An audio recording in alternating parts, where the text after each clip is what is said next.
Imagine you're at the cinema and someone is loudly crunching crisps during the quiet parts of the movie. This is a classic point of view where you absolutely abominate this person with every fiber.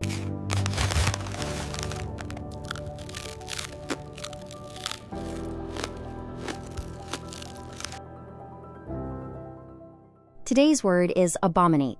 It is a verb meaning to regard with intense disgust and hatred, or to find something morally reprehensible. Synonyms for abominate include detest, loathe, and execrate.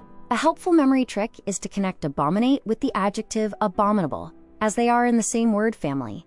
For Generation Alpha, I abominate this means something is not just disliked, but morally offensive, or a hard ick. In today's news, Pope Leo XIV used the word abominate when addressing Spain's parliament regarding the dignity of migrants, urging legislators to choose moral renewal. This word is favored in ethics and moral contexts for exams like GRE and IELTS, so learn all forms: abominate, abominable, and abomination.